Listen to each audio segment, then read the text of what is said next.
RRB NTPC CBT 1 previous year question paper को हम लोग देखने वाले हैं। Hello friends, welcome to the success Kendra. Friends देखिए, आज इस सेशन में हम लोग RRB NTPC previous year question paper को डिस्कस करेंगे।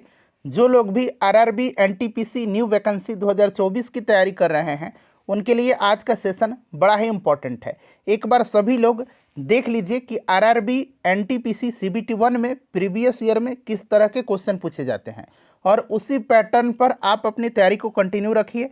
फ्रेंड्स, आपके पास इस बार सुनहरा मौका है। इस बार आप जी तोड़ मेहनत करिए और प्रयास करिए कि निश्चित रूप से आरआरबी एनटीपीसी में आपका जॉब हो जाए। देखिए friends, RRB NTPC previous year question paper series का आज हमारा यह 17वां वीडियो है। इससे पहले ऑलरेडी मैंने आपको 16 सेशन कवर करा दिए थे। जिन्होंने भी नहीं देखा है ज़रूर देख लीजिएगा, लिंक आपको डिस्क्रिप्शन बॉक्स में मिल जाएंगे। मैंने इसका प्लेलिस्ट भी बना दिया है, आप चाहें तो चैनल पर चले जाइए और प्लेलिस्ट ओपन करके सभी वीडियोज़ को देख लीजिएगा। जो लोग पहली बार चैनल पर विजिट कर रहे हैं चैनल को सब्सक्राइब कर लीजिए और जो बगल में बेल आइकन है, घंटी का निशान है, उसको ज़रूर दबा लीजिएगा ताकि जब भी आरआरबी एनटीपीसी न्यू वैकेंसी 2024 से रिलेटेड कोई भी इंपॉर्टेंट वीडियो अपलोड किया जाए तो उसका नोटिफिकेशन सबसे पहले आपके पास पहुंच जाए। तो चलिए फ्रेंड्स, बिना देरी किए हुए सेशन आज के स्टार्ट करते हैं। एक बार सभी लोग प्लीज़ सेशन को लाइक कर दीजिए और जब पूरा सेशन देख लीजिएगा, इसको कंप्लीट देख लीजिएगा, तो कम से कम एक ग्रुप में फ्रेंड्स इसको अवश्य ही शेयर कर दीजिएगा। तो चलिए अब हम लोग शुरू करते हैं आज का सेशन। तो फ्रेंड्स, जैसे मैंने आपको बताया है कि आज इस सेशन में हम लोग RRB NTPC CBT 1 previous year question paper को डिस्कस करेंगे। यहाँ पर आप देख भी सकते हैं फ्रेंड्स, रेलवे रिक्रूटमेंट बोर्ड्स, और देखिए यहाँ पर एनटीपीसी लिखा गया है। और लास्ट ईयर जो आरआरबी एनटीपीसी की वैकेंसी आई हुई थी उसका ऑफिशियल नोटिफिकेशन नंबर भी यहाँ पर मेंशन किया गया है, CEN01/2019। यहाँ पर भी आप देख सकते हैं एनटीपीसी लिखा गया है और ये पेपर लिया गया था, एग्ज़ाम लिया गया था 11/1/2021 को। यानी कि ये आरआरबी एनटीपीसी सीबीटी 1 का बिल्कुल ओरिजिनल ऑफिशियल क्वेश्चन पेपर है। यहाँ पर भी फ्रेंड्स आप देख सकते हैं, यहाँ पर देखिए सेक्शन में भी एनटीपीसी लिखा गया है। चलिए एक बार सभी लोग प्लीज़ सेशन को लाइक कर दीजिए फ्रेंड्स, आपका एक लाइक ही हमें मोटिवेट करता है। काफ़ी मेहनत लगता है इस तरह का सेशन बनाने में। चलिए सभी लोग पढ़ेंगे पहला प्रश्न कि विश्व मरुस्थलीकरण और सूखा रोकथाम दिवस किस दिन मनाया जाता है।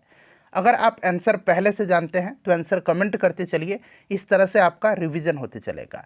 और साथ ही साथ जो भी मैं आपको एक्सप्लेनेशन के दौरान एक्स्ट्रा फैक्ट्स बताऊंगा उसको आप ध्यानपूर्वक ज़रूर सुनिएगा। इस तरह से एक प्रश्न के साथ साथ आपके 2 से 3 प्रश्न जो हैं कवर होते चलेंगे। चलिए बताइए, खूब इत्मीनान से सबका आंसर कमेंट करिए, प्रयास करिए कि सारे के सारे जो आंसर हैं आपके सही हों, ठीक है ना। चलिए, विश्व मरुस्थलीकरण और सूखा रोकथाम दिवस किस दिन मनाया जाता है? तो फ्रेंड्स ये मनाया जाता है 17 जून को। 17 जून को मनाया जाता है, ठीक है ना फ्रेंड्स। और इस बार 2024 में इसका थीम क्या था? तो इसका थीम आपको याद रखना है कि 2024 में इसका थीम अगर आपसे पूछ लिया जाए तो याद रखिएगा यूनाइटेड फॉर लैंड। यहाँ मैं लिखने का प्रयास करता हूँ, united for land, our legacy, LEGACY, ठीक है ना, आवर फ्यूचर। ये इसका थीम है 2024 का। क्या थीम है? United for land, our legacy, our future. ये आपका थीम है किसका? तो world day to combat desertification and drought. इसको अंग्रेजी में बोलते हैं विश्व मरुस्थलीकरण और सूखा रोकथाम दिवस को क्या बोलते हैं? World day to combat desertification and drought, ठीक है। चलिए अब यहाँ पर देख लीजिएगा 22 अप्रैल। 22 अप्रैल को क्या मनाया जाता है? ये भी इंपॉर्टेंट है, वर्ल्ड अर्थ डे मनाया जाता है, यानी कि विश्व पृथ्वी दिवस मनाया जाता है। 5 जून के दिन आपको पता है क्या मनाया जाता है? विश्व पर्यावरण दिवस मनाया जाता है। और 22 मई के दिन क्या मनाया जाता है? तो 22 मई को मनाया जाता है international day for biological diversity, यानी कि अंतर्राष्ट्रीय जैव विविधता दिवस। तो यहाँ से मैंने आपको 4-5 पॉइंट बताएं और इसी तरह से प्रयास रहेगा कि मैं आपको डिस्कस कराते चलूँ। सेशन पसंद आ रहा है तो प्लीज़ अभी भी लाइक कर दीजिए। चलिए देखिए, अगला प्रश्न पूछा गया है कि एप्पल कंप्यूटर्स के सह संस्थापक कौन हैं? एप्पल कंप्यूटर्स के सह संस्थापक कौन हैं? बताइए, राइट आंसर इसका क्या होगा?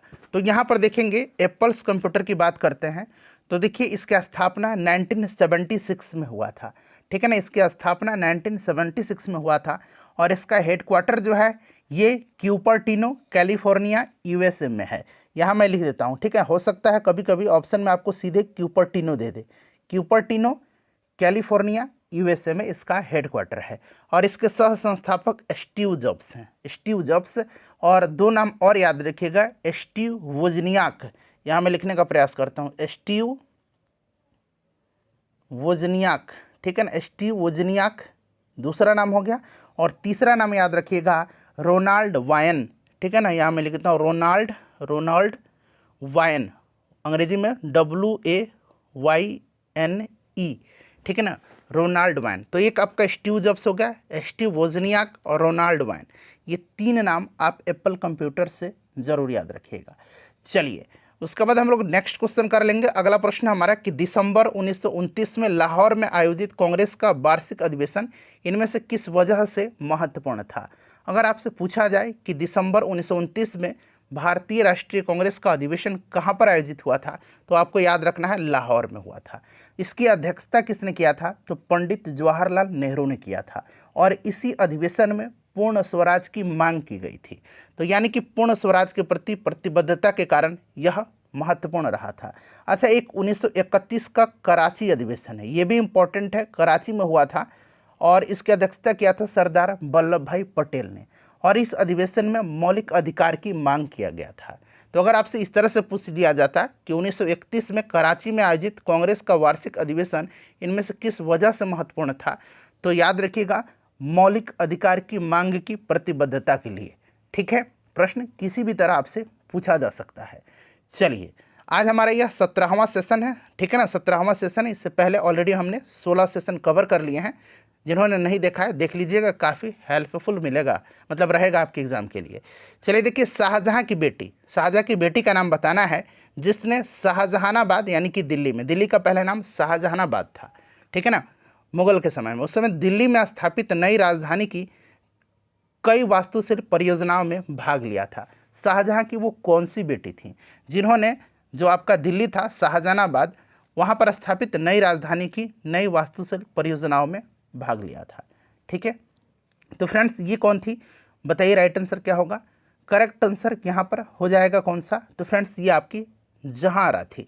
ये शाहजहां की बेटी हैं जहांआरा, जिसने शाहजहांबाद में जो है स्थापित नई राजधानी की कई वास्तुशिल्प परियोजनाओं में इन्होंने हिस्सा लिया था, ठीक है। अच्छा, ये जहांआरा और रोशन आरा, ठीक है ना, जहांआरा और रोशन आरा ये दोनों बहन हैं, यानी कि दोनों शाहजहां की बेटी हैं। लेकिन ये जहांआरा है, इन्होंने जो है भाग लिया था, इस चीज़ को आप ध्यान रखिएगा। क्लियर। अच्छा, यहाँ पर आप गुलबदन बेगम देख रहे हैं। गुलबदन बेगम कौन थी, तो ये थी आपकी बाबर की बेटी, ठीक है ना, बाबर की बेटी थी और ये आपकी हुमायूं की सौतेली बहन थी।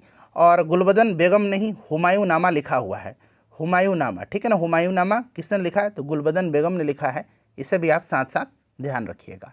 चलिए देखिए नेक्स्ट क्वेश्चन है कि एशिया का सबसे बड़ा उद्यान इंदिरा गांधी मेमोरियल ट्यूलिप उद्यान किस शहर में स्थित है। देखिए बड़ा इंपॉर्टेंट है, ये इंदिरा गांधी मेमोरियल ट्यूलिप उद्यान ये एशिया का सबसे बड़ा ट्यूलिप गार्डन है। एशिया का ये सबसे बड़ा ट्यूलिप गार्डन है, ठीक है। इसको आप ध्यान रखिएगा, ये श्रीनगर में है, ठीक है। कहाँ पर है, ये आपका श्रीनगर में है। क्लियर। चलिए, और पहले इसे मॉडल फ्लोरिकल्चर सेंटर के नाम से इसको जाना जाता था।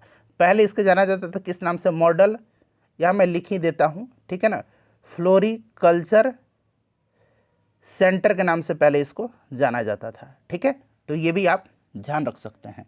क्लियर।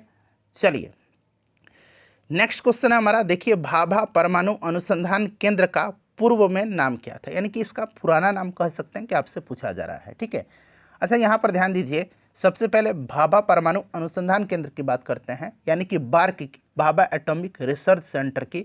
तो ये आपका कहाँ पर है, ट्रॉम्बे, मुंबई में है, ठीक है फ्रेंड्स। और इसका पूर्व नाम जो था, इसका पूर्व नाम था परमाणु ऊर्जा प्रतिष्ठान ट्रॉम्बे, ठीक है, एटॉमिक एनर्जी एस्टेब्लिशमेंट, ठीक है, याद रखिएगा। 1954 में इसकी स्थापना हुई थी। क्लियर। चलिए ये सब आप ध्यान रखिएगा। चलिए नेक्स्ट क्वेश्चन कर लेंगे अब हम लोग कि निम्नलिखित में से कौन सा दुनिया का सबसे लंबा पेड़ है। दुनिया का सबसे लंबा पेड़, बार्क के बारे में, Bhabha atomic research centre, Bhabha परमाणु अनुसंधान केंद्र के बारे में हमने 2-3 वीडियो में खूब डिटेल में डिस्कस किया हुआ है, तो बेकार समय यहाँ पर वेस्ट हम लोग नहीं करेंगे, ठीक है ना। चलिए, निम्नलिखित में से कौन सा दुनिया का सबसे लंबा पेड़ है? तो दुनिया का सबसे लंबा पेड़ जो है इसमें से शंकुधारी, यहाँ पर हो सकता है इस तरह से आपको ऑप्शन में मिल जाए, शंकुधारी कोस्ट रेडवुड उसका नाम है, शंकुधारी कोस्ट रेडवुड। तो यहाँ पर रेडवुड राइट आंसर हो जाएगा।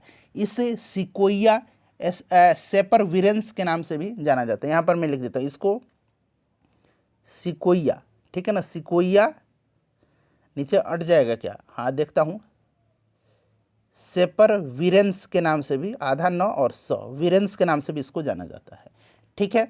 और इसकी ऊंचाई अगर हम बात करते हैं तो लगभग 380.8 फीट है, ठीक है ना। और मीटर में बात करते हैं तो 116.7 मीटर है। तो ये सभी आंकड़ा आप याद रख सकते हैं, बट आप इतना भी याद रखेंगे तो चलेगा, ठीक है। चलिए, उसके बाद नेक्स्ट क्वेश्चन है कि फोर्ट्रन का फुल फॉर्म पूछा गया, कंप्यूटर से रिलेटेड फुल फॉर्म दबा के पूछता है आरआरबी एनटीपीसी सीबीटी 1 में, ठीक है। तो यहाँ पर देखिए आपका हो जाएगा फॉर्मूला ट्रांसलेशन, ठीक है, याद रखिएगा फॉर्मूला ट्रांसलेशन इसका फुल फॉर्म होता है फोर्ट्रॉन का। चलिए, उसके बाद देखिए पूछा गया है कि विश्व स्वास्थ्य संगठन यानी कि जिसको कि WHO बोला जाता है, वर्ल्ड हेल्थ ऑर्गेनाइजेशन, उसका मुख्यालय जो है, हेडक्वार्टर जो है, कहाँ पर स्थित है? WHO के बारे में हमने कई दफ़ा जो है डिस्कस कराया हुआ आपको। WHO वर्ल्ड हेल्थ ऑर्गेनाइजेशन, इसकी स्थापना हुई थी 7 अप्रैल 1948 को, 1948 को। इसका हेडक्वार्टर स्विट्जरलैंड के जेनेवा में है, ठीक है ना। और वर्तमान में इसके डायरेक्टर जनरल का अगर नाम पूछा जाए तो वो भी याद रखिएगा, वर्तमान में WHO के डायरेक्टर जनरल जो हैं ये टेड्रोस अधानोम है, ठीक है ना, इसको भी आप ध्यान रखिएगा। चलिए, टेड्रोस अधानोम है WHO के डायरेक्टर जनरल, ठीक है। चलिए, उसके बाद अगला प्रश्न हमारा, और इसीलिए जो है 7 अप्रैल को क्या मनाया जाता है? स्वास्थ्य दिवस मनाया जाता है। चलिए देखिएगा, सर्व शिक्षा अभियान थोड़ा सा और बड़ा करता हूँ। देखिए, सर्व शिक्षा अभियान भारत सरकार का एक प्रमुख कार्यक्रम है। कौन? सर्व शिक्षा अभियान। थोड़ा सा सर्व शिक्षा अभियान के बारे में जान लीजिए, फिर हम लोग आगे प्रश्न को पढ़ेंगे। देखिए, सर्व शिक्षा अभियान इसकी शुरुआत हुई थी 2001 में, ठीक है ना। इसे 9वीं पंचवर्षीय योजना, इससे जो 9th आपका पंचवर्षीय योजना था उसी के तहत शुरू किया गया था। तो इतना पॉइंट आप याद रखिएगा, ठीक है। चलिए अब आते हैं प्रश्न पर। सर्व शिक्षा अभियान भारत सरकार का एक प्रमुख कार्यक्रम है जिसके तहत खाली स्थान दिया गया है कि आयु वर्ग के बच्चों को मुफ्त एवं अनिवार्य शिक्षा प्रदान किए जाने को उनका मौलिक अधिकार घोषित किया गया है। अब यहाँ पर देखिए 2002 में संविधान का 86वां संशोधन हुआ था, ठीक है ना। और इसी के अंतर्गत जो आर्टिकल आपका अनुच्छेद 21A है ना, 21A, इसके तहत शिक्षा को मौलिक अधिकार बना दिया गया था। तो 86वां संविधान संशोधन कब? 2002 में। इंपॉर्टेंट है, कौन सा आर्टिकल के तहत इसको मौलिक अधिकार बनाया गया था? तो 21A, ठीक है, इंपॉर्टेंट है, क्लियर है, बड़ा इंपॉर्टेंट है, इस चीज़ को आप ध्यान रखिएगा।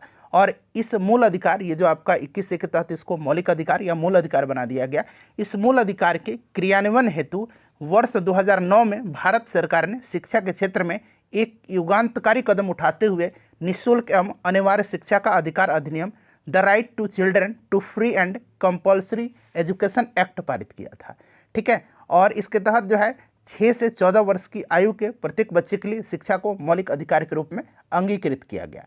तो 6 से 14 वर्ष, कितना पॉइंट्स मैंने बता दिया आपको, क्लियर ना। चलिए देखिए, नेक्स्ट क्वेश्चन है कि इनमें से कौन 1853 में अंग्रेजों द्वारा भारत के लिए किए गए सबसे महत्वपूर्ण योगदानों में से एक है जिसने लोगों की लंबी दूरी की यात्रा को कम करने में सक्षम बनाया था?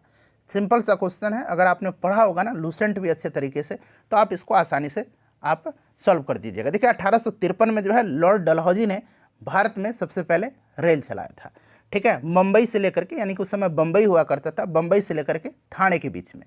तो यहाँ पर रेल मार्ग इसका राइट आंसर हो जाएगा। अच्छा, लॉर्ड डलहौजी जो है ना, ये बड़ा यहाँ से प्रश्न पूछा जाता है। डलहौजी के बारे में थोड़ा सा जान लीजिए। डलहौजी के जो है क्या कहा जाता है? डलहौजी को भारतीय रेलवे का जनक माना जाता है। अगर पूछा जाए प्रश्न कि भारतीय रेलवे का जनक किसको माना जाता है, तो लॉर्ड डलहौजी को। डलहौजी ने ही डॉक्ट्रिन ऑफ लैप्स लाया था, जिसको कि हिंदी में व्यापगत का सिद्धांत कहा जाता है, और उसके तहत जो है भारतीय राज्यों को अंग्रेजी राज्यों में विलय किया गया। और सबसे पहले डॉक्ट्रिन ऑफ लैप्स के तहत 1848 में जो है सतारा को ब्रिटिश साम्राज्य में मिलाया गया था, सतारा को सबसे पहले, ठीक है ना, याद रखिएगा, ये पॉइंट प्रश्न बनता है। उसके बाद शिक्षा संबंधी सुधार के लिए इसने 1854 में जो है वुड डिस्पैच को लागू किया था, क्लियर, वुड डिस्पैच को। और 1854 में ही इसने नया पोस्ट ऑफिस एक्ट भी पारित किया और भारत में पहली बार डाक टिकट का प्रचलन आरंभ हुआ था इसके समय में, ठीक है। तो इतने सारे पॉइंट्स आप ध्यान रख सकते हैं फ्रेंड्स लॉर्ड डलहौजी से संबंधित, ठीक है। चलिए, द वाइट टाइगर, ये एक उपन्यास है, इसके लेखक का नाम पूछा गया है। द वाइट टाइगर नामक उपन्यास के लेखक कौन है, बताइए। द वाइट टाइगर काफ़ी फेमस उपन्यास है, ठीक है ना, और ये अरविंद अडिगा हैं। अरविंद, अच्छा, खुशवंत सिंह का भी पूछा जाता है। तो ट्रेन टू पाकिस्तान, ठीक है ना, याद रखिएगा, TRAIN, ट्रेन टू पाकिस्तान, ठीक है ना, train to Pakistan. The company of women, ठीक है ना, द कंपनी ऑफ वुमेन इनकी पुस्तक का नाम है। तो खुशवंत सिंह का भी बुक याद रख सकते हैं, इंपॉर्टेंट है, पूछ लिया जाएगा। ट्रेन टू पाकिस्तान और द कंपनी ऑफ वुमेन, ये बड़ा इंपॉर्टेंट है। चलिए, नेक्स्ट क्वेश्चन है हमारा कि प्रथम पंचवर्षीय योजना, खाली स्थान दिया गया में भारत सरकार ने देश की अर्थव्यवस्था को गरीबी के चक्र से बाहर निकालने संबंधी प्रयास किए थे, यानी कि किस पंचवर्षीय योजना में, मतलब पहला पंचवर्षीय योजना, ये तो क्लियर हो गया। और उसका अवधि पूछा गया है कि प्रथम पंचवर्षीय योजना कब से कब तक रहा था, जिसमें भारत सरकार ने देश की अर्थव्यवस्था को गरीबी के चक्र से बाहर निकालने का प्रयास किया था। तो फ्रेंड्स, पहला पंचवर्षीय योजना 1951 से लेकर के 56 तक रहा था। और ये किस मॉडल पर आधारित था, तो ये हेरोल्ड डोमर मॉडल पर आधारित पंचवर्षीय योजना था, ठीक है ना, याद रखिएगा, हेरोल्ड डोमर मॉडल पर आधारित। और इस योजना का मुख्य उद्देश्य जो था, पहला पंचवर्षीय योजना, इसका मुख्य उद्देश्य अर्थव्यवस्था के संतुलित विकास की प्रक्रिया आरंभ करना था। यानी कि इसमें जो है आपके बात करते हैं तो कृषि को प्राथमिकता दिया गया था। इस पंचवर्षीय योजना में कृषि को उच्च प्राथमिकता दिया गया था, कृषि पर जोर दिया गया था। और इसी प्रथम पंचवर्षीय योजना में भाखड़ा नांगल, हीराकुंड, ये सब स्थापित किए गए थे, ठीक है ना। तो और दूसरा पंचवर्षीय योजना में पूछा जाएगा तो याद रखिएगा, इसमें औद्योगिक विकास पर जोर दिया गया था, भारी उद्योग, औद्योगिक विकास, इस पर जोर दिया गया था। दूसरा पंचवर्षीय योजना PC महालनोबिस मॉडल पर आधारित था। चलिए, देखिए, प्रत्येक तत्व का एक नाम होता है और एक और क्या होता है, तो प्रत्येक जो एलिमेंट होता है ना, उसका एक नाम होता है और एक ऑप्शन पढ़ करके बताइए राइट आंसर क्या होगा इसमें से। चलिए, सब लोग आंसर कमेंट करिए। तो देखिए, प्रत्येक तत्व का एक नाम होता है और एक अद्वितीय रासायनिक प्रतीक होता है। एक नाम होता है और एक अद्वितीय रासायनिक प्रतीक होता है। लास्ट वाला ऑप्शन यहाँ पर बिल्कुल राइट हो जाएगा, ठीक है। प्रतीक हम देखते हैं पीरियोडिक टेबल में, आप देखते होंगे, उसका एक सिंबल होता है हर एलिमेंट का, जैसे कि लोहा का Fe होता है, ठीक है ना, मैग्नीशियम का Mg होता है। ये सब आपका एक अद्वितीय रासायनिक प्रतीक है, क्लियर। चलिए, उसके बाद देख लीजिएगा कि संसदीय प्रणाली में राष्ट्रपति द्वारा विधायी, न्यायिक एवं आपातकालीन शक्तियों का उपयोग वास्तव में किसकी सलाह पर किया जाता है, बताइए राइट आंसर क्या होगा। बड़ा अच्छा क्वेश्चन है, थोड़ा सा भी अगर आपने दिमाग लगा दिया तो आप आसानी से इसको बना दीजिएगा। संसदीय प्रणाली में राष्ट्रपति द्वारा विधायी, न्यायिक एवं आपातकालीन शक्तियों का उपयोग वास्तव में किसकी सलाह पर किया जाता है, तो वास्तव में जो है ये मंत्रिपरिषद की सलाह पर किया जाता है, ठीक है ना, मंत्रिपरिषद के सलाह पर किया जाता है, ठीक है ना, याद रखिएगा, मंत्रिपरिषद के सलाह पर। चलिए, उसके बाद नेक्स्ट क्वेश्चन है हमारा कि भारतीय राष्ट्रीय कांग्रेस के इनमें से किस अधिवेशन में पहली बार राष्ट्रगान गाया गया था। अब राष्ट्रगान अगर आपको क्लियर होगा ना कि राष्ट्रगान है क्या, जन गण मन है या फिर वंदे मातरम है, तभी आप इसको बनाइएगा। ऐसा नहीं कि आप वंदे मातरम समझ करके और आप 1896 वाला कलकत्ता अधिवेशन लगा लीजिए। अगर ऑप्शन में 1896 रहता तो बहुत सारे कन्फ्यूज़न होता लोगों को, ठीक है ना। लेकिन यहाँ पर आपको राष्ट्रगान याद रखना है, जन गण मन है, और इसको जो है पहली बार गाया गया था कब, तो 1911 के कोलकाता अधिवेशन में। और इसकी अध्यक्षता किया था किसने, तो याद रखिएगा, पंडित विशन नारायण धर ने किया था। और 1896 के ही कोलकाता अधिवेशन में जो है वंदे मातरम को गाया गया था पहली बार, और इसकी अध्यक्षता रहीमतुल्ला सयानी ने किया था, क्लियर। 1907 वाला सूरत अधिवेशन याद होगा इसमें, ठीक है, जिसको कि सूरत फूट के नाम से जाना जाता है। कांग्रेस का विभाजन हो गया था, लखनऊ में नरम दल और गरम दल में एकता हो गई थी और मुस्लिम लीग से समझौता हुआ था। और 1917 का कोलकाता अधिवेशन इसलिए महत्वपूर्ण है क्योंकि भारतीय राष्ट्रीय कांग्रेस की अध्यक्षता करने वाली पहली महिला अध्यक्ष बनी थी इसी में। कौन? तो याद रखिए, बताइए कौन बनी थी। आप लोग मुझे कमेंट करके बताइए कि कौन बनी थी। ठीक है, चलिए, mother Teresa, Annie Besant, Sarojini Naidu, ये 3 नाम आपको बता रहा हूँ। ऑप्शन कमेंट करके आप बताइएगा। Sarojini Naidu, Annie Besant, mother Teresa, ठीक है ना। कौन किया था अधिवेशन की अध्यक्षता? चलिए नेक्स्ट क्वेश्चन करेंगे कि गांधी जी का किसके खिलाफ अभियान प्रेस पर ब्रिटिश सेंसरशिप और पेशी के बिना नजरबंदी के जवाब में था? समझ जाइए, पेशी के बिना नजरबंदी के जवाब में था। तो फ्रेंड्स ये रॉलेट एक्ट था। क्या था? रॉलेट एक्ट था। अच्छा, रॉलेट एक्ट को भारत में कब लागू किया गया था? तो 19 मार्च 1919 को रॉलेट एक्ट को लागू किया गया था। ठीक है, और उस समय वायसराय लॉर्ड चैम्सफोर्ड था। ठीक है, और इसी के विरोध में ये जो काला कानून था रॉलेट एक्ट, ठीक है ना, इसी के विरोध में गांधी जी ने 6 अप्रैल 1919 को देशव्यापी हड़ताल भी करवाया था। ठीक है, तो ये 6 अप्रैल 1919 वाला बड़ा इंपॉर्टेंट है। जालियांवाला बाग हत्याकांड हुआ था कब? तो 13 अप्रैल 1919 को हुआ था। ठीक है फ्रेंड्स, किस त्यौहार के दिन? तो बैसाखी के दिन हुआ था। त्यौहार भी पूछ लिया जाता है, तो बैसाखी के दिन हुआ था। जालियांवाला बाग है कहाँ पर? तो अमृतसर में है। ठीक है, चलिए देखिए, विश्व पर्यावरण दिवस कब मनाया जाता है? तो मैंने आपको शायद स्टार्टिंग में ही बताया था विश्व पर्यावरण दिवस, ठीक है ना। हाँ बिल्कुल, 5 जून के दिन मनाया जाता है। ठीक है, 5 जून के दिन विश्व पर्यावरण दिवस मनाया जाता है। क्लियर? अच्छा, यहाँ पर देखिएगा 30 सितंबर के दिन क्या मनाया जाता है, इंपॉर्टेंट है आपके लिए। 30 सितंबर को मनाया जाता है इंटरनेशनल ट्रांसलेशन डे, यानी कि अंतर्राष्ट्रीय अनुवाद दिवस। ठीक है ना, अंतर्राष्ट्रीय अनुवाद दिवस, अनुवाद दिवस, इंटरनेशनल ट्रांसलेशन डे। 31 मई के दिन क्या मनाया जाता है? विश्व तंबाकू निषेध दिवस मनाया जाता है। 12 अप्रैल को क्या मनाया जाता है? तो अंतर्राष्ट्रीय मानव अंतरिक्ष उड़ान दिवस मनाया जाता है। ये सब मैं आपको नया नया चीज़ बता रहा हूँ, ठीक है ना। 12 अप्रैल को क्या मनाया जाता है? अंतर्राष्ट्रीय मानव अंतरिक्ष उड़ान दिवस मनाया जाता है। चलिए आगे करेंगे कि निम्नलिखित में से किस फिल्म ने ऑस्कर 2020 में best motion picture of the year का पुरस्कार जीता? अच्छा, अब ये 2020 वाला ऑस्कर पूछा गया है, ये आपको याद नहीं रखना है। ठीक है ना, उस समय शायद पैरासाइट ने जीता था। अब आपको 2024 वाला याद रखना है। ठीक है ना, अभी आपको 2024 वाला याद रखना है। 2024 में ऑस्कर अवार्ड किस मूवी ने जीता था? तो इसका नाम है ओपेनहाइमर। ओपेनहाइमर आपको याद होगा, ठीक है। और ऑस्कर का ये 96वां क्रम था, ये भी आप ध्यान रखिएगा, 2024 वाला। ठीक है। अच्छा, सबसे ज़्यादा अवार्ड मिला था ओपेनहाइमर को ही, ये भी प्रश्न बनेगा। बेस्ट एक्टर का अवार्ड तो सिलियन मर्फी या किलियन मर्फी, आप जो पढ़िए, ठीक है ना, इस तरह से सिलियन मर्फी को दिया गया था। ठीक है ना। और बेस्ट एक्टर मतलब हीरोइन का, एक्ट्रेस का एमा स्टोन को दिया गया था। एमा स्टोन को बेस्ट हीरोइन का अवार्ड एक्ट्रेस का, और बेस्ट एक्टर का सिलियन मर्फी को, बेस्ट डायरेक्टर का अवार्ड क्रिस्टोफर नोलन को दिया गया था। ठीक है ना। चलिए देखिएगा कि कौन सा विटामिन रक्त का थक्का जमने के लिए आवश्यक प्रोटीन और कैल्शियम को सक्रिय करता है। रक्त का थक्का जमाने में सहायक कौन सा विटामिन होता है? सीधे से सीधे प्रश्न है, आपने कई दफ़ा अपने अलग अलग एग्जाम में इस प्रश्न को देखा भी होगा कि पूछा जाता है। ये विटामिन के है। कौन सा विटामिन है? विटामिन के है।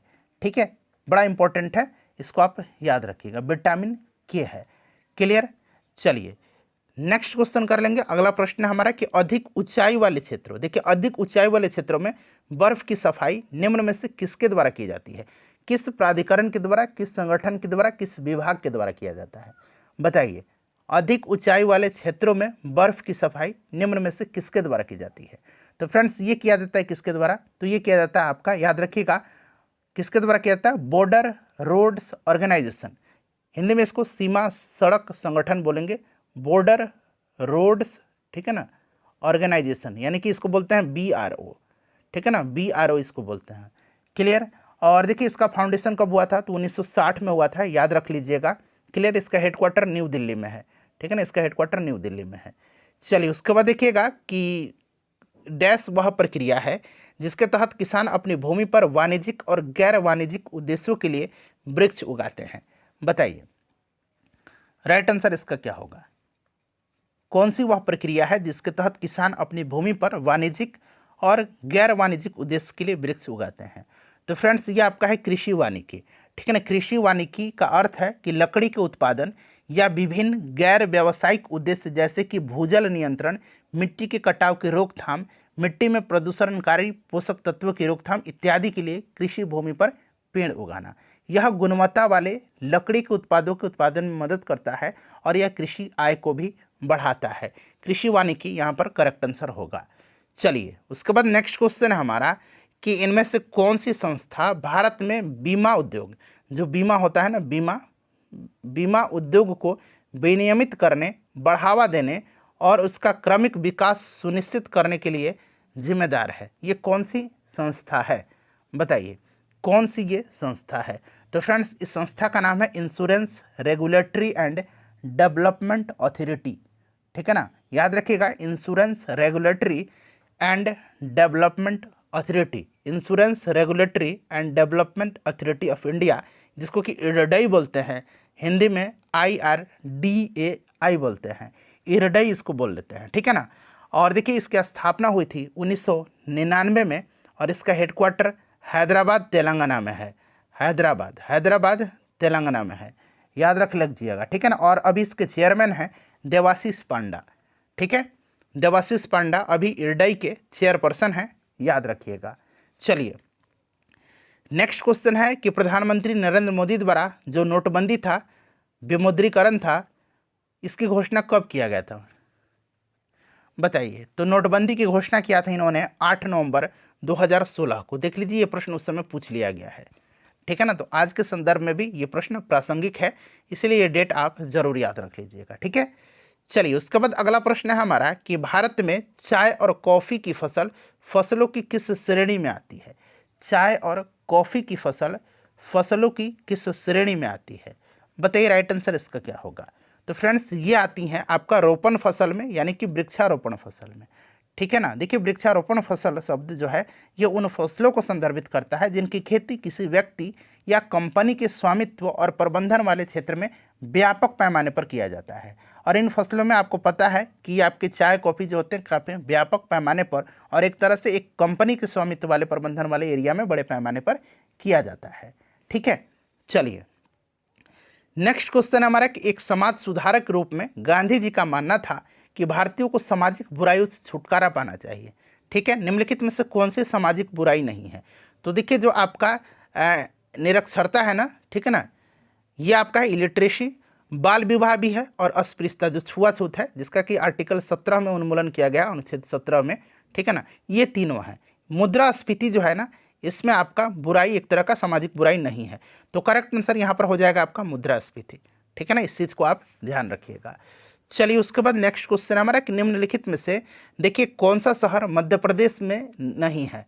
अब इस तरह के भी प्रश्न पूछे गए थे तो मैंने आपको हूबहू ला दिया है, आप भी देख लीजिए लेवल और पैटर्न कि RRB NTPC CBT1 previous year question paper कैसा होता है।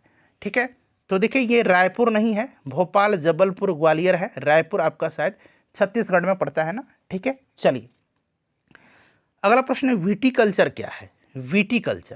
विटीकल्चर क्या है बताइए। विटीकल्चर क्या है, मैं कुछ यहाँ पर कल्चर लिख देता हूँ, तब तक आप आंसर बताइए।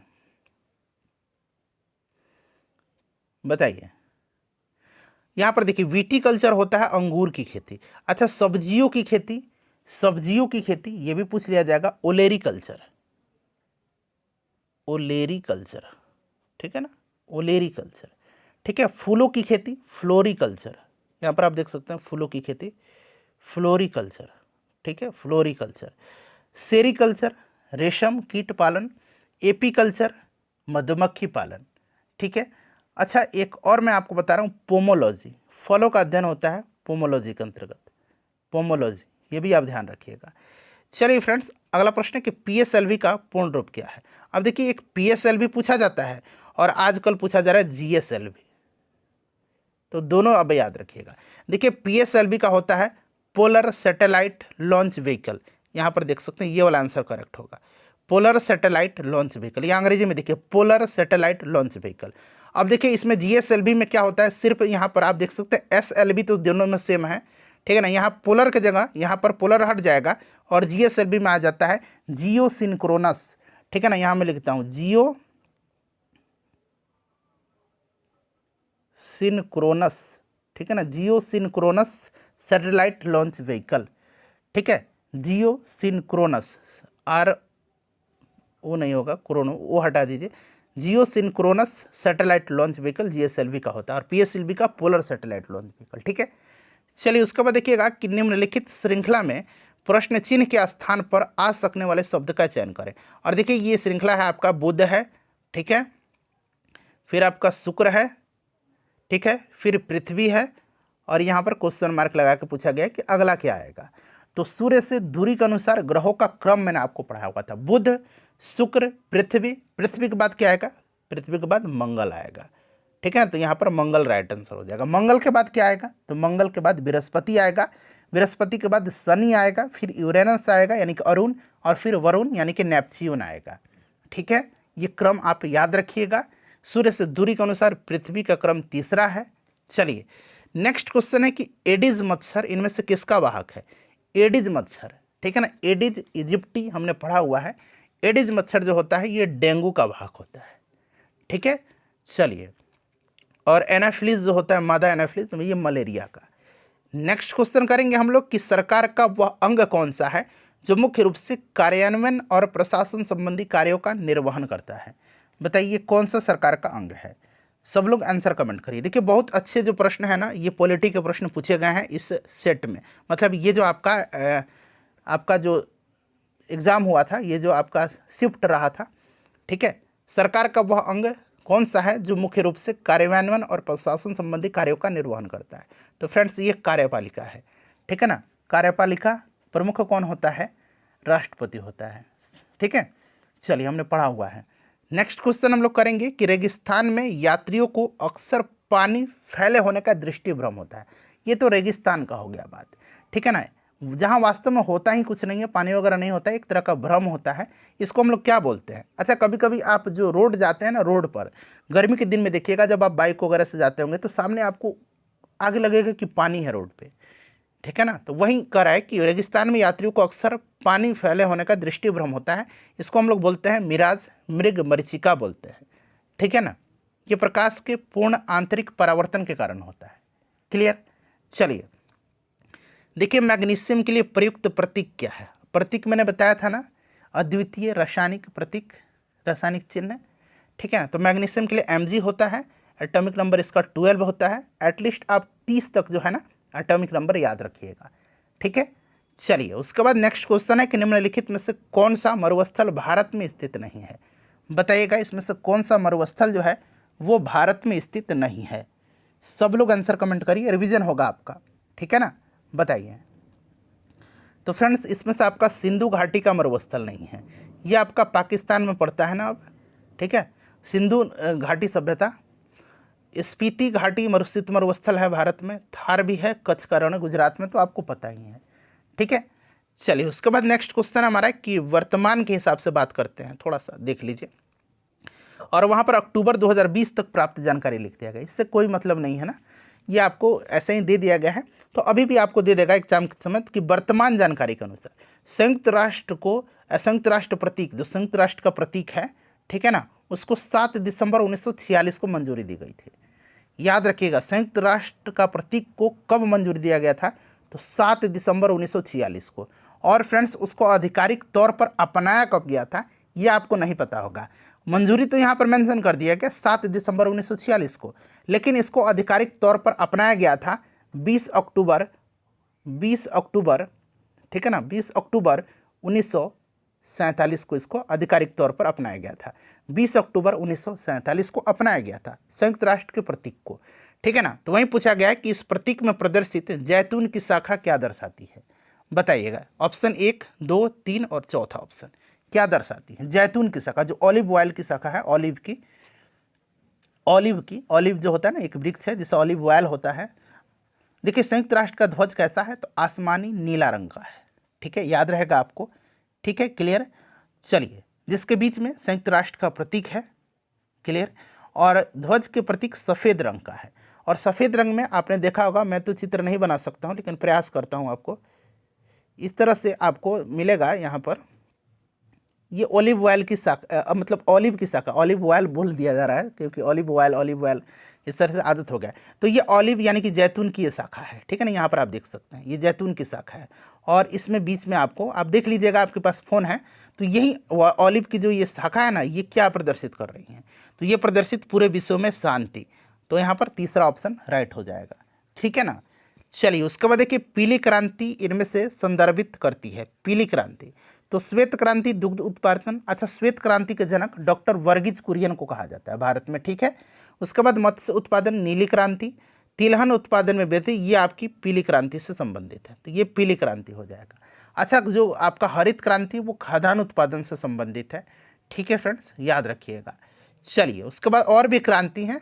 चलिए नेक्स्ट क्वेश्चन है हमारा कि ईस्ट इंडिया कंपनी जो थी ना, उसको जो है ना ध्यान से पढ़िए, मुगलों ने ईस्ट इंडिया कंपनी को दीवानी अधिकार, बंगाल बिहार और उड़ीसा का जो राजस्व संग्रहण करने और उसके दीवानी मामलों का निस्तारण करने का अधिकार है, मुगल सम्राट ने कब अंग्रेजी कंपनी को, ईस्ट इंडिया कंपनी को प्रदान किया। देखिए फ्रेंड्स प्रश्न इस तरह से भी बनता है कि किस मुगल सम्राट ने जो है ईस्ट इंडिया कंपनी को दीवानी अधिकार प्रदान किया था।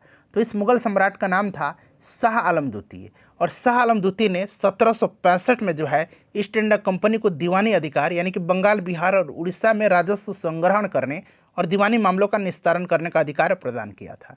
शाह आलम द्वितीय, याद रखिएगा, शाह आलम द्वितीय, शाह आलम द्वितीय, ठीक है। चलिए उसके बाद अगला प्रश्न है कि Tata institute of fundamental research की स्थापना किसके दिशा निर्देशन में किया गया था। Tata institute of fundamental research की स्थापना किया गया था किसके दिशा निर्देशन में। तो फ्रेंड्स ये किया गया था आपके डॉक्टर होमी जहांगीर भाभा के निर्देशन में, ठीक है ना, 1945 में, इसे भी आप ध्यान रखिएगा। चलिए उसके बाद नेक्स्ट क्वेश्चन है कि नेशनल टेस्टिंग एजेंसी जिसको कि एनटीए बोला जाता है, इसकी स्थापना किस वर्ष में प्रवेश परीक्षाएं आयोजित कराने हेतु किया गया था। एंट्रेंस टेस्ट आयोजित कराने के लिए किया गया था एनटीए की स्थापना। तो एनटीए की स्थापना किया गया था कब, तो फ्रेंड्स 2017 में किया गया था। अच्छा 2017 में किया गया था, और हाल ही में एनटीए के नेशनल टेस्टिंग एजेंसी के नए महानिदेशक बने हैं संदीप सिंह खरोला, ठीक है ना, संदीप सिंह खरोला, याद रखिएगा, संदीप सिंह खरोला, ये नाम याद रखिएगा, ठीक है ना। चलिए याद रखिएगा, इंपॉर्टेंट है। चलिए उसके बाद देखिएगा कि भारत की पहली इंजन रहित रेलगाड़ी का नाम क्या है। भारत की पहली इंजन रहित रेलगाड़ी जो है इसका नाम क्या है, तो इसका नाम है वंदे भारत एक्सप्रेस। वंदे भारत एक्सप्रेस इसका नाम है, और यह पहली बार 15 फरवरी 2019 को पहली बार भारत में चली थी, ठीक है ना, वाराणसी से नई दिल्ली के बीच में। चलिए फ्रेंड्स देखिए अनुप्रस्थ तरंग क्या है। अब यहाँ पर 4 ऑप्शन आपको दिख रहे हैं, बताइए राइट आंसर क्या होगा। अनुप्रस्थ तरंग की अगर हम बात करते हैं तो देखिए अनुप्रस्थ तरंग एक यांत्रिक तरंग होती है, ठीक है, याद रहेगा, और अनुदैर्घ्य तरंग भी यांत्रिक तरंग होती हैं। क्लियर, इतना तो क्लियर आपको हो गया। चलिए उसके बाद भी ध्यान से सुनिए, अनुप्रस्थ तरंग में होता है माध्यम के कण तरंग के संचरण की दिशा के लंबवत दिशा में होता है, ठीक है, ये आपका अनुप्रस्थ तरंग का गुण है। और जो अनुदैर्घ्य तरंग है उसमें संचरण की दिशा के समानांतर दिशा में कंपन करते हैं, ये अनुदैर्घ्य तरंग का गुण है, ठीक है। तो इतना क्लियर हो गया, तो ये वाला ऑप्शन राइट होगा, ठीक है। और अनुदैर्घ्य तरंग जो होती है ना, ये सभी माध्यम में होती है, लेकिन अनुप्रस्थ तरंग केवल ठोस में और द्रव के ऊपरी सतह पर ही उत्पन्न होती है, ठीक है फ्रेंड्स। चलिए, और अनुप्रस्थ तरंग जो आपको प्रश्न में दिया गया है शीर्ष और गर्त के रूप में संचालित होती है, और अनुदैर्घ्य तरंग जो होते हैं ये संपीड़न और विरलन के रूप में संचालित होती है। क्लियर हो गया। चलिए प्रकाश जो है अनुप्रस्थ तरंग का उदाहरण है, याद रखिएगा, और ध्वनि अनुदैर्घ्य तरंग का उदाहरण होती है। चलिए फ्रेंड्स नेक्स्ट क्वेश्चन है संयुक्त राज्य पर्यावरण संरक्षण अभिकरण, United states environmental protection agency अंग्रेजी में, इसकी स्थापना कब की गई थी। तो इसकी स्थापना किया गया था कब, तो फ्रेंड्स इसकी स्थापना दिसंबर 1970 में किया गया था, और उस समय राष्ट्रपति रिचर्ड निक्सन थे। उस समय कौन थे राष्ट्रपति अमेरिका के, तो रिचर्ड निक्सन थे उस समय। ये भी प्रश्न बन सकता है, तो रिचर्ड निक्सन याद रखिएगा, ठीक है ना। चलिए उसके बाद देख लीजिए भारत का अंतिम मुगल शासक कौन था। तो भारत का अंतिम मुगल शासक कौन था, बहादुर शाह जफर यानी कि बहादुर शाह द्वितीय थे, ठीक है फ्रेंड्स, याद रखिएगा। चलिए 1857 की क्रांति के बाद इनको रंगून निर्वासित कर दिया गया था, जहाँ पर वहीं पर इनकी मृत्यु हो गई। और वहीं पर इनको दफनाया भी गया। चलिए देखिएगा कि भारत सरकार के द्वारा शुरू किया गया स्वयं योजना का लक्ष्य क्या है। ये स्वयं योजना इंपॉर्टेंट है। स्वयं योजना का फुल फॉर्म जान लीजिए, study webs of active learning for young inspiring minds. ठीक है ना, थोड़ा लंबा है, एक बार और आप देख लीजिएगा इसका फुल फॉर्म क्या होता है। तो study webs of active learning for young aspiring minds. ठीक है, 2017 में स्टार्ट किया गया था और इसको लॉन्च किया था भारत के राष्ट्रपति श्री प्रणब मुखर्जी जी ने। ठीक है ना, स्वर्गीय श्री प्रणब मुखर्जी जी ने इसको लॉन्च किया था। और ये शिक्षा का अधिगम और समानता की गुणवत्ता, ये इसका राइट आंसर हो जाएगा। ठीक है, चलिए राजस्थान के किस समुदाय ने पिछली 3 शताब्दियों में ब्लॉक प्रिंटिंग को जारी रखा है। ब्लॉक प्रिंटिंग, ठीक है ना, ये इंपॉर्टेंट है। ब्लॉक प्रिंटिंग किस समुदाय ने, एक छिपा समुदाय है राजस्थान का, यही समुदाय जो है इन्होंने ब्लॉक प्रिंटिंग को जारी रखा हुआ है, छिपा समुदाय। ठीक है ना, चलिए उसके बाद देख लीजिएगा कि चंद्रमा को अपनी धुरी पर एक चक्कर पूरा करने में कितने दिन लगते हैं। चंद्रमा को अपनी धुरी पर एक चक्कर पूरा करने में कितने दिन लगते हैं। तो फ्रेंड्स ये 27.3 पृथ्वी दिवस लगता है। ठीक है, याद रखिएगा, डायरेक्टली इसको इंपॉर्टेंट है। चलिए उसके बाद देख लीजिएगा कि निम्न में से किसे 31 मई 2019 को भारत का वित्त मंत्री नियुक्त किया गया। अच्छा, आप कमेंट करके मुझे बताइए कि वर्तमान में भारत के वित्त मंत्री कौन है। ये तो उस समय का क्वेश्चन है, लेकिन अभी वर्तमान में भारत के वित्त मंत्री कौन है वर्तमान समय में। ठीक है ना, चलिए भारत का एकमात्र सक्रिय ज्वालामुखी कहाँ पर स्थित है। तो बैरन द्वीप पर है ये। ठीक है ना, बैरन द्वीप पर, याद रखिएगा बैरन द्वीप पर है सक्रिय ज्वालामुखी, एकमात्र सक्रिय ज्वालामुखी है भारत का। चलिए नेक्स्ट क्वेश्चन है कि भारत के अलावा इनमें से किस देश का राष्ट्रीय खेल मैदान हॉकी यानी कि फील्ड हॉकी है। तो भारत का राष्ट्रीय खेल फील्ड हॉकी है, साथ ही साथ पाकिस्तान का भी राष्ट्रीय खेल फील्ड हॉकी ही है। क्लियर। चलिए फ्रेंड्स उसके बाद देख लीजिए अगला प्रश्न है कि निम्नलिखित में से कौन सा मानव गतिविधियों एवं सभ्यता के प्रागैतिहासिक काल का सही कालानुक्रम है। कौन सा इसमें से मानव गतिविधियों एवं सभ्यता के प्राग ऐतिहासिक काल का सही कालानुक्रम है। तो पहला ऑप्शन आप देख रहे हैं पुरापाषाण, मध्यपाषाण और नवपाषाण, ये आपका बिल्कुल सही कालानुक्रम में दिया गया है। तो यहाँ पर पहला ऑप्शन सही हो जाएगा। फ्रेंड्स ये पूरा क्वेश्चन मैंने आपको करा दिया, GK GS science current affairs जो भी था। सेशन लाइक कर दीजिए फ्रेंड्स, और कंटिन्यू सेशन आपकी एग्जाम तक चलने वाला है। शेयर जरूर करिएगा सेशन को। चलिए मिलते हैं नेक्स्ट सेशन में। अब